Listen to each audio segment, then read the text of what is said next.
গ্রীষ্ম দুপুর। বিভূতিভূষণ বন্দ্যোপাধ্যায়।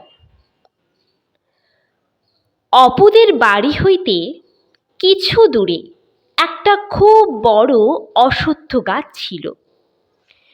কেবল তাহার মাথাটা উহাদের দালানের জানলা কি রোয়াক হইতে দেখা যায়। অপু মাঝে মাঝে সেই দিকে চাহিয়া চাহিয়া দেখিত। যতবার সে চাহিয়া দেখে ততবার তাহার যেন অনেক অনেক অনেক দূরের কোনো দেশের কথা মনে হয়। কোন দেশ এ তাহার ঠিক ধারণা হইত না। কোথায় যেন কোথাকার দেশ। মায়ের মুখে ওই সব দেশের রাজপুত্তরদের কথাই সে শোনে।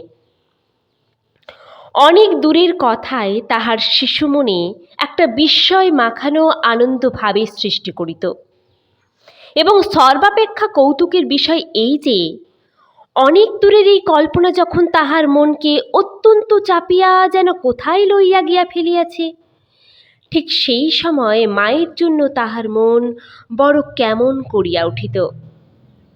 হঠাৎ তাহার মনে হইত যেখানে সে যাইতেছে সেখানে তাহার মা নাই। অমনি মায়ের কাছে যাইবার জন্য মন আকুল হইয়া পড়িত।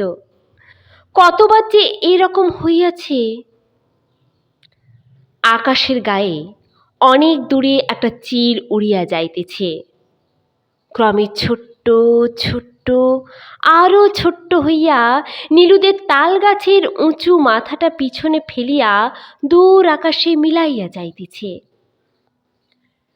চাহিয়া দেখিতে দেখিতে যেমন উড়ন্ত চিলটা দৃষ্টিপথের বাহির হইয়া যাইত, অমনি সে চোখ নামাইয়া লইয়া বাহির বাড়ি হইতে এক দৌড়ে রান্নাঘরের দাওয়ায় উঠিয়া গৃহকার্যরত মাকে জড়াইয়া ধরিত। মা বলিত, দেখো দেখো ছেলের কাণ্ড দেখো, ছাড় ছাড়, দেখেছিস ছোকরি হাত, ছাড়ো মানিক আমার, সোনা আমার, তোমার জন্যে এই দেখো চিংড়ি মাছ ভাজছি। তুমি যে চিংড়ি মাছ ভাজা ভালোবাসো, হ্যাঁ দুষ্টুমি করো না, ছাড়ো।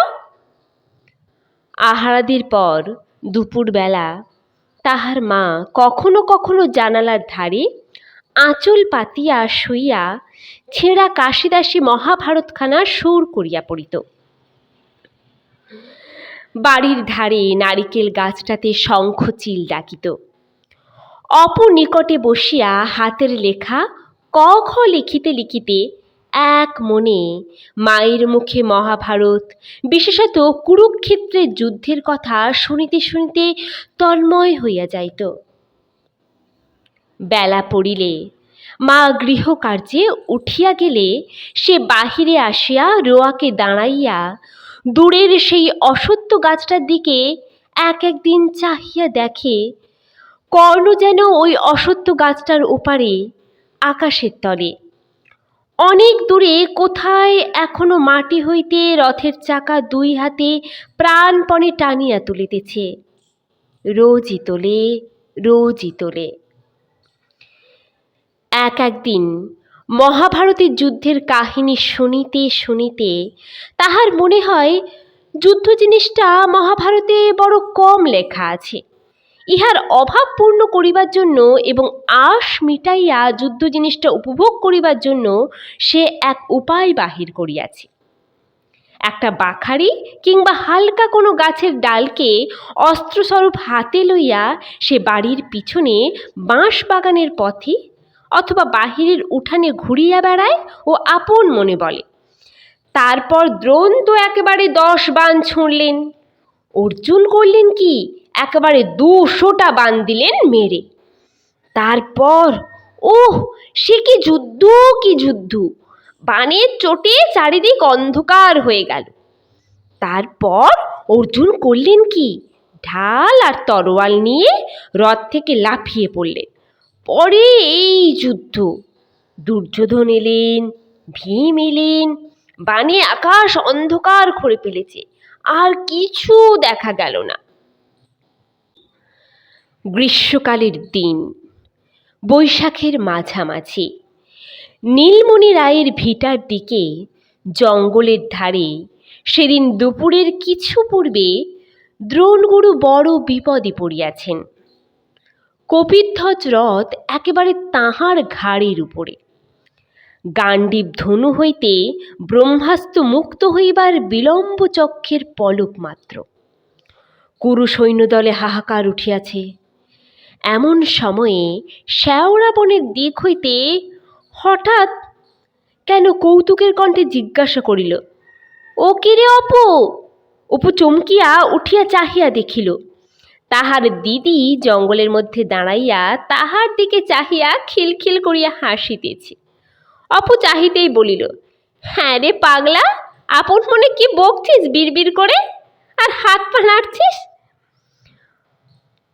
পরে সে ছুটিয়া আসিয়া সস্নেহে ভাইয়ের কচি গালে চুমু খাইয়া বলিল, পাগল কোথাকার একটা পাগল, কি বকছিলি রে আপন মনে?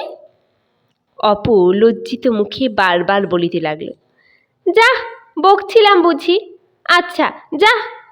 অবশেষে দুর্গা হাসিয়ে থামাইয়া বলিল, আয় আমার সঙ্গে। পরে সে তাহার হাত ধরিয়া বনের মধ্যে লইয়া চলিল। খানিক দূর গিয়া হাসি মুখে আঙুল দিয়া দেখাইয়া বলিল, দেখছিস কত নোনা পেকেছে, এখন কি করে পারা যায় বল দেখি? অপু বলিল, উফ অনেক রে দিদি, একটা কঞ্চি দিয়ে পারা যায় না?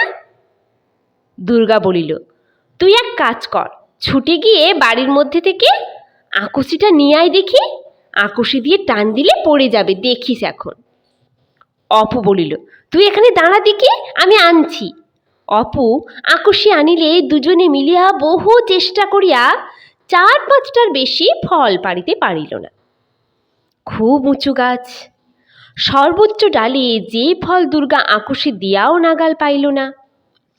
পরে সে বলিল, চল আজ এইগুলো নিয়ে যাই, নাইবার বেলায় মাকে সঙ্গে আনবো, মার হাতে ঠিক নাগাল আসবে।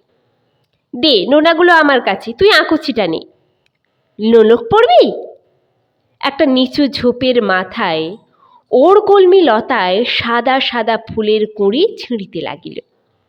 বলিল, এদিকে সরে আয়, নোলক পরিয়ে দি।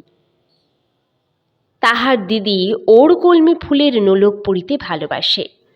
বন জঙ্গল সন্ধান করিয়া সে প্রায় খুঁজিয়া আনিয়া নিজে পড়ে ও ইতিপূর্বে কয়েকবার অপুকেও পড়াইয়াছে। অপু কিন্তু মনে মনে নোলক পড়া পছন্দ করে না। তাহার ইচ্ছা হইল বলে, নোলকে তাহার দরকার নাই। তবে দিদির ভয়ে সে কিছু বলিল না। দিদিকে চটাইবার ইচ্ছা তাহার আদৌ নাই, কারণ দিদি বন জঙ্গল ঘুরিয়া কুলটা, জামটা, নোনাটা, আমড়াটা সংগ্রহ করিয়া তাহাকে লুকাইয়া খাওয়ায়। এমন সব জিনিস জুটাইয়া আনে যাহা হয়তো কুপথ্য হিসাবে উহাদের উভয়েরই খাইতে নিষেধ আছে। কাজেই অন্যায় হইলেও দিদির কথা না শোনা তাহার সাহসে কুলায় না। দুর্গা একটা কুঁড়ি ভাঙিয়া সাদা জলের মতো যে আঠা বাহির হইল, তাহার সাহায্যে অপর নাকে কুঁড়িটি আঁটিয়া দিল, নিজেও একটা পড়িল। পরে ভাইয়ের চিবুকে হাত দিয়া মুখ নিজের দিকে ভালো করিয়া ফিরাইয়া বলিল, দেখি কেমন দেখাচ্ছে? বাহ, বেশ হয়েছে, চল মাকে দেখাই গে। অপু লজ্জিতে মুখে বলিল, না দিদি, চল না, খুলে ফেলিস না যেন, বেশ হয়েছে। বাড়ি আসিয়া দুর্গা নোনা ফলগুলি রান্নাঘরের দাওয়ায় নামাইয়া রাখিল। সর্বজয়া রাঁধিতেছিল। দেখিয়া খুব খুশি হইয়া বলিল, কোথায় পেলি রে? দুর্গা বলিল, ওই লিচু জঙ্গলে অনেক আছে, কাল গিয়ে তুমি পারবে মা, এমন পাকা একেবারে সিঁদুরের মতো রাঙা। সে আড়াল ছাড়িয়া দাঁড়াইয়া বলিল, এদিকে দেখো মা, অপু নোলক পড়িয়া দিদির পিছনে দাঁড়াইয়া আছে। সর্বজয়া হাসিয়া বলিল, ও মা, ও আবার কে রে? কে চিনতে তো পারছি নে। অপু লজ্জায় তাড়াতাড়ি নাকের ডগা হইতে ফুলের কুঁড়ি খুলিয়া ফেলিল, বলিল, ওই দিদি পরিয়ে দিয়েছে। দুর্গা হঠাৎ বলিয়া উঠিল, চল রে অপু, ওই কোথায় ডুগডুগি বাজছে, চল, বাঁদর খেলাতে এসেছে ঠিক, শিগগির আয়। আগে আগে দুর্গা ও তাহার পিছনে পিছনে অপু ছুটিয়া বাড়ির বাহির হইয়া গেল। সম্মুখের পথ বাহিয়া বাঁদর নয়, ও পাড়ার চিনিবাস ময়রা মাথায় করিয়া খাবার ফেরি করিতে বাহির হইয়াছে। চিনিবাস হরিহর রায়ের দুয়ার দিয়া গেলেও এ বাড়ি ঢুকিল না, কারণ সে জানে এ বাড়ির লোক কখনো কিছু কেনে না। তবুও দুর্গা ও অপুকে দরজায় দাঁড়াইয়া থাকিতে দেখিয়া জিজ্ঞাসা করিল, চাই নাকি? অপু দিদির মুখের দিকে চাহিল। দুর্গা চিনিবাসের দিকে ঘাড় নাড়িয়া বলিল, না। চিনিবাস ভুবন মুখুজ্জের বাড়ি গিয়া মাথার রেকাবি নামাইতেই বাড়ির ছেলেমেয়েরা কলরব করিতে করিতে তাহাকে ঘিরিয়া দাঁড়াইল। ভুবন মুখুজ্জে অবস্থাপন্ন লোক, বাড়িতে ৫-৬টা গোলা আছে। ভুবন মুখুজ্জের স্ত্রী বহুদিন মারা গিয়েছেন। বর্তমানে তাহার সেজ ভাইয়ের বিধবা স্ত্রী সংসারের কর্ত্রী, বয়স ৪০-এর উপর হইবে। অত্যন্ত কড়া মেজাজের মানুষ বলিয়া তাহার খ্যাতি আছে। সেজ বউ একখানা মাজা পিতলের সরাই করিয়া চিনিবাসের নিকট হইতে মুরকি, সন্দেশ, বাতাসা দশহরা পূজার জন্য লইলেন।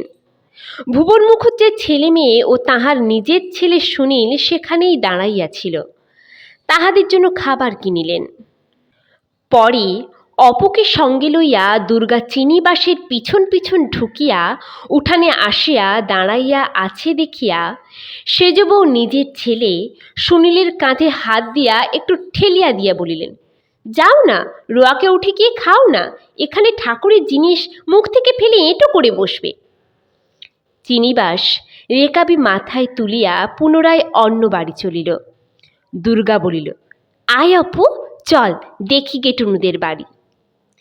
ইহারা সদর দরজা পার হইতে সেজ বউ মুখ ঘুরাইয়া বলিয়া উঠিলেন, দেখতে পারিনে বাপু, ছুরিটার যে কি হ্যাংলা স্বভাব, নিজের বাড়ি আছে, গিয়ে বসে কিনে খেয়ে গে জানা, তা না লোকের দৌড় দৌড়, যেমনি মা তেমনি ছা।